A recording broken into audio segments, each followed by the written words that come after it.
You know, if your lowest point of entry is that I don't have money, but I want to write long form reviews, WordPress.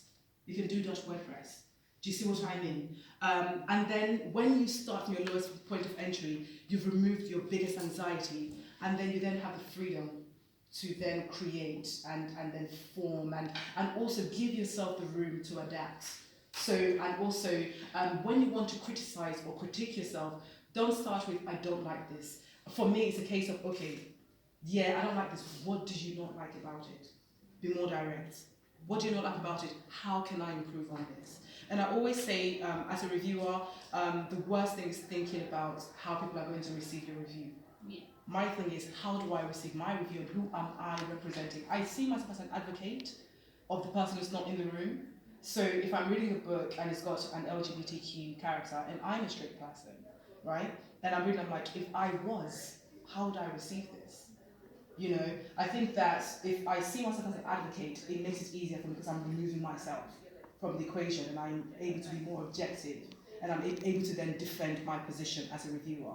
Going to the point that, Paul, see that's how you use the point that Paul made. Yeah. And then we'll come back to you then in terms of when you think, okay. So I know I'm speaking for a bit. But the point that Paul made, which is like not overprotecting our writers, making sure that in your reviews you are intentional about the things you don't like about the review and you're contextualizing the things you don't like about the review so that it is as objective as you can be with it. So I say stepping back and acting as an advocate really works for me in terms of objectivity. Yeah, Sarah did say, you don't think about how your reviews are going to be received, except you do because you have to make sure it's understood. So yeah, it's that separation of like,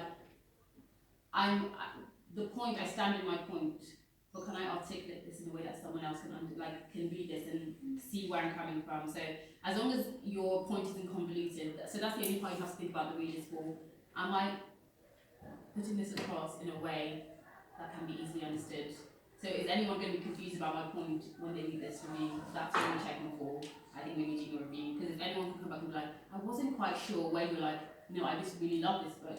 And I'm one of those people where, so if I really enjoy something, you can't tell on my face. So I have this at work where they're like, yeah, so Nikki, we're going to do this today. I'm like, okay, yeah, that's lovely to see. And they're like, oh, I'm sorry, you're upset. I'm like, no, I'm really excited to do this, Sue. And she's like, are you sure? And I'm just like, yeah, like, Sue, we'll do it later. And then obviously then I sound it. But so, but I feel like that does sometimes travel into my work because I'm like, I really love this, but I don't want to use, and I think that's part of going back to my academic training. I'm like, you can't just say, this made me so happy, or this made me, I'm like, I have to say, like, I was very elated at reading this. I'm like, but I didn't need to do that.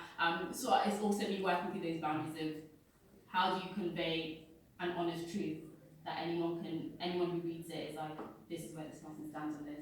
And if you're ambiguous about the book, that should also be clear, like, what you're ambiguity about this, yes. And then to round up, you are important in the literary ecosystem because you are spotlighting. Why am I sounding like this? You're spotlighting books that people would otherwise not know of. So that's, to me, that's my mission statement, right? Bringing books from the margins to the center, and I think that's our mission statement. So I think it's good to know what your mission statement in the space is. Once you know that, that's the anchor with which that's the axis within which you're operating in. And then another thing we mentioned, I don't know if we touched on advanced readers copies. Usually when advanced readers copies are when the book is coming out, and then that's like a next level.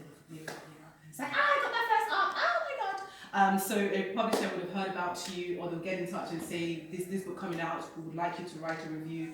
It's exchange a book in exchange for a review, right? The thing is, sometimes you can get so caught up, for me, it's like, oh my gosh, I'm getting asked, yes, I'm getting asked. Oh.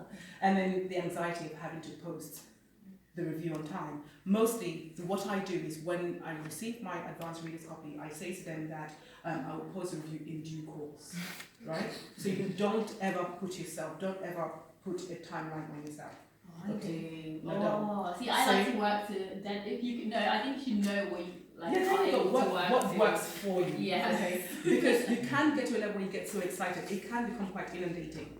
Okay. So don't let anyone basically stand your ground. Don't let anyone pressure you. Yeah. Set your deadline. Don't let someone set it. Okay.